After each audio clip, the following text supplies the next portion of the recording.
All right, we're looking at the WetHot360 camera rig, and it holds 6 GoPro Hero Session cameras, all versions of the GoPro Hero Session. And right now I'm going to show you the disassembly process. The rig is comprised of a single core, which has cups that you place each camera into, and then the cameras are held to the core with these retention pieces. So there's one retention piece for each camera, and the retention pieces are held by these retaining screws on the corners. Now there's a total of 7 retaining screws, and the reason that there's not 8 is the bottom is where there's a female 1/4-20 thread adapter for a standard tripod mount. So there's not a retention screw here. So the disassembly process simply involves loosening all of the retention screws. Now notice I only have to back them out about 1/8 of an inch. There's no reason to ever completely remove the screws. You just back them out 1/8 of an inch and then snug them back down during reassembly. Alright, so I've got the first 4 screws loose, and now notice that the retainer does not come right off. It's now loose, but it's still retained, and the reason is it actually has a snap fit to the core. So to pull it off, you simply pull up vertically and it comes free. Set that to the side. You can pull the camera out. So then it's the same process. Loosen and remove.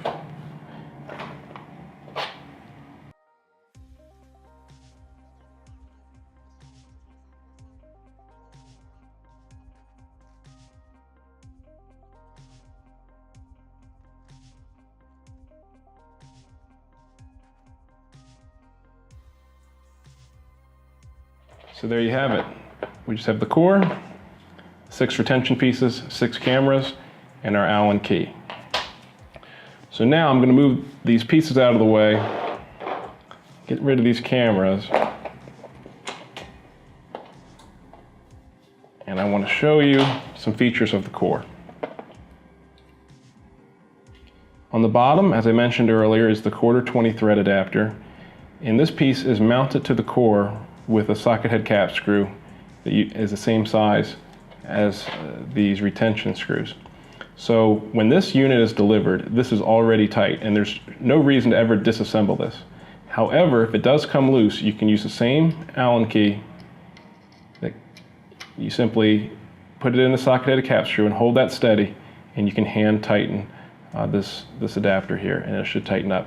You don't need to over tighten it. The material has some flex to it. So as you tighten it, the material compresses slightly and acts kind of like a spring, like a lock washer.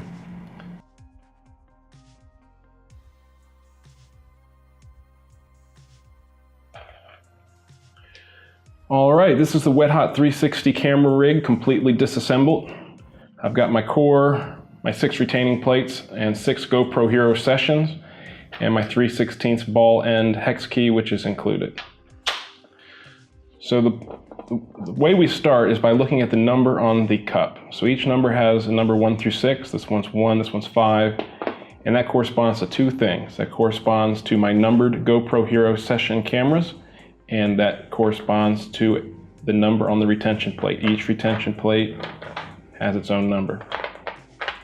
So it's important that you put the same camera in the same position every time you assemble this, because when you are downloading your footage in post-processing, it's much more efficient if you always have the same camera in the same position.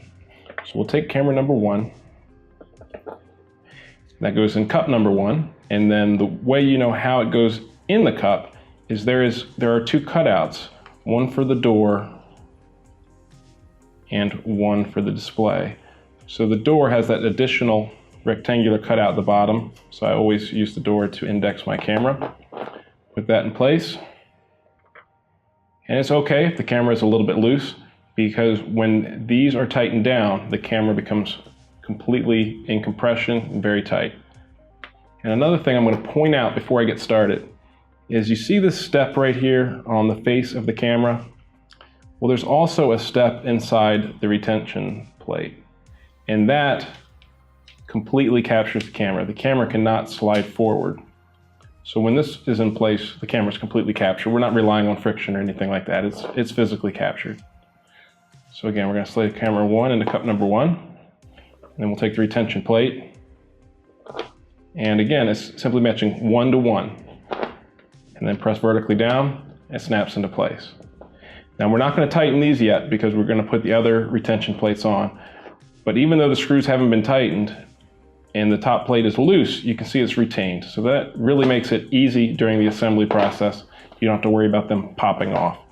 So here's camera number 2. There's the door, goes in like that. You can see here how you can access the door on all the cameras when it's assembled.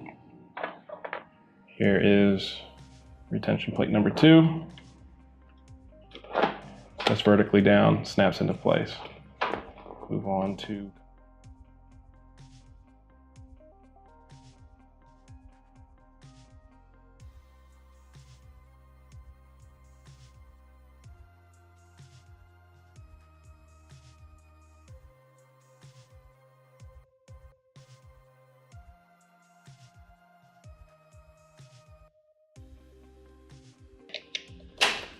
So there you go. All 6 cameras are now in the rig, and it's all snapped together but loose. So now we're going to tighten the 7 corner screws here. Now the way we do this here is you want to lightly pull the arms together, very lightly, it's not hard. And then again, just finger tighten those screws. They're going to draw together. There might be a slight gap here or they might be touching, and that's okay either way. It's not that critical. And then as a best practice, I tend to like to go, if I'm going to 1, to go to the opposite side of the retention plate rather than an adjacent one. It's not critical, it's just a best practice. So we'll do it again over here. Just hand tighten. Never a need to crank on it like that. This material is a little bit rubbery, which is great for impact resistance because it flexes, but also when these arms get drawn into this cone, there's a lot of friction because it's 2 rubbery materials. So what's great about that is you really don't have to tighten these too much.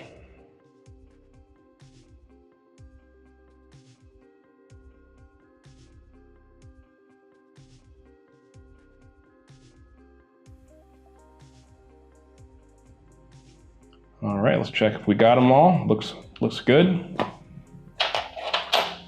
And so now you can check to make sure everything's tight. And right now everything is rock solid. I did not have to really crank those screws down. If there is any slop or any looseness, you just come here and you can just give them just a little bit of snug. There you have it. It's completely assembled. Placed on the tripod here. And the door on every camera is accessible. That lets you charge via the USB and also access the memory card, the micro SD card. You can also see the display. In practice, you're going to use the remote to turn it on and off to start recording all the cameras simultaneously, that GoPro remote. And when you're operating in, let's say, rainy weather and you want to be waterproof, you're going to keep these doors closed. However, you can in the field have all of them charging at the same time so that the batteries never run out, or you can simply recharge without having to take all the cameras out. Well, I hope you enjoy this rig. Go out and take some great footage, and I'd love it if you send me a link to some of it. I'd love to see what you do with it. Thanks a lot. Until next time.